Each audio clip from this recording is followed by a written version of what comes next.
Lifestyle medicine is an evidence-based approach to prevent, treat, and reverse disease by replacing unhealthy behaviors with healthy ones.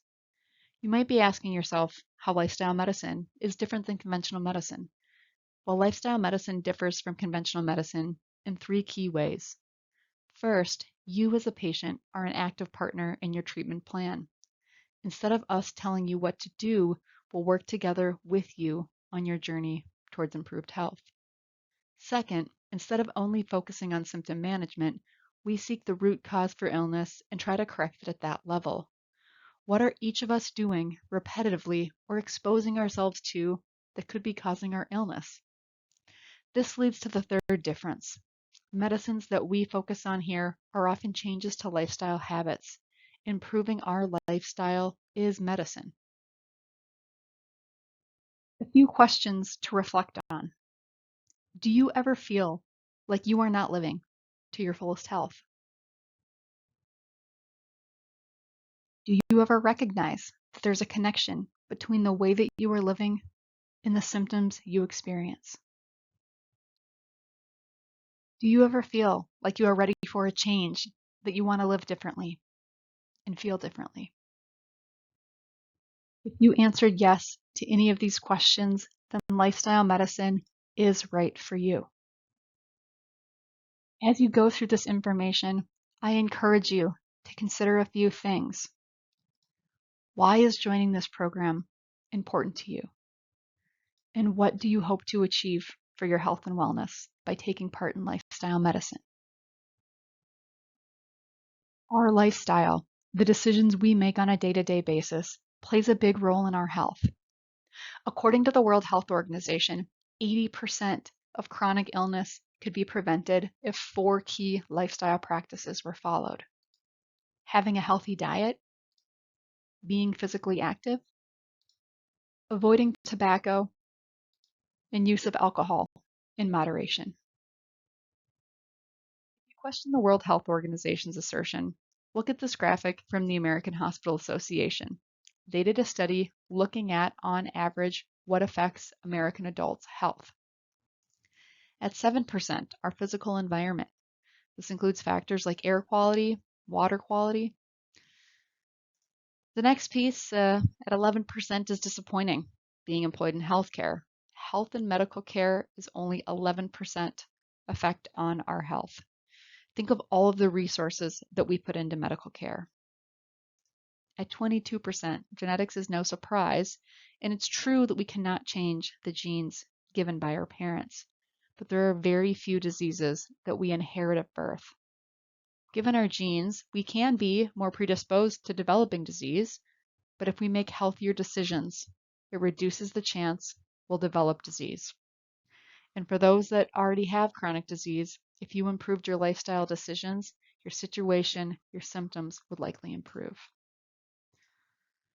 Social circumstances is nearly a quarter of the pie, and social circumstances includes a lot of things: our work and our home environments, having a safe place to live, access to transportation, access to healthy food, the amount of stress that we have, including being in a culture where we feel valued, and the ability to love and relate to others.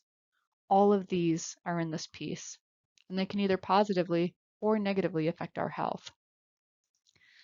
The largest piece of the pie at 36% is behaviors, our choices that we make on a day-to-day basis. And I would even challenge you to think about this as an hour-to-hour basis, have the biggest effect on our health. And these behaviors compound over time, whether that be in a positive or in a negative direction for our health. So how do we move forward? There are 6 pillars of lifestyle medicine, and I want you to think of this as the foundation that we stand on for good health. The power of lifestyle medicine really lies in the combination of all pillars. So let's take a moment to look at each one. So let's start with what we consume. Healthful eating is about finding a nutrition plan that you can sustain for life, not a diet that you do in the short term but cannot maintain. You can see here that whole plant-based food is included in this pillar, where people are living the longest without chronic disease, living functional and engaging lives. These are people who eat all to mostly plants. This is food that's rich in fiber and nutrient dense and includes vegetables, fruits, beans, lentils, whole grains, nuts, and seeds. While we often think of pills as medicine, if we consume healthy, nutrient dense food, we optimize our body's ability to heal. In this sense, food is literally medicine. We have dietitians to help you find foods that support your body, can teach you kitchen tips to prepare them, in directing you and finding recipes for you to try. Second pillar of lifestyle medicine is increasing activity. Now, we all know that activity is good for us, and the goal is to be active every day. But this does not mean that everyone has to have a robust gym program. It's about finding activity that gives you joy or gives you the capability of doing things you enjoy. This could be gardening.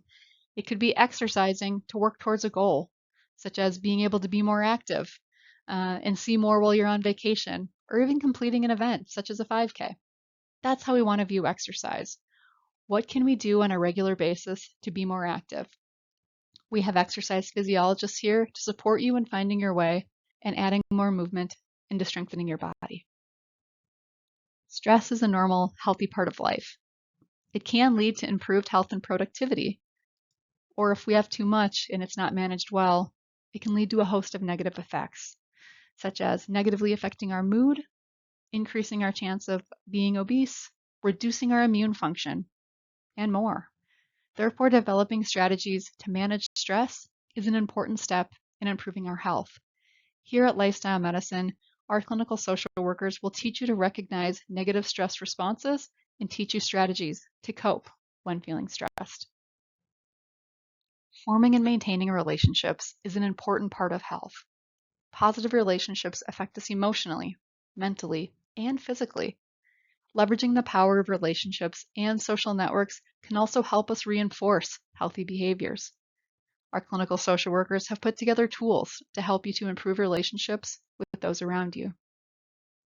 Lack of or poor quality sleep can lead to a strained immune system and cause other negative health effects, including difficulty in weight loss. Good sleep is an important part of good health.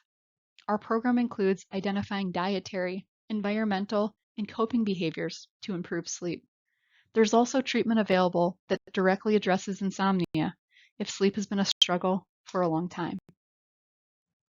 And finally, avoiding risky substances that increase the risk of chronic diseases and death is an important part of pursuing better health. Use of tobacco and excessive alcohol consumption are common areas where people struggle. Patients and support are an important part of breaking risky substance habits. We have nicotine dependent specialists in counseling to help you reduce or stop tobacco and alcohol use.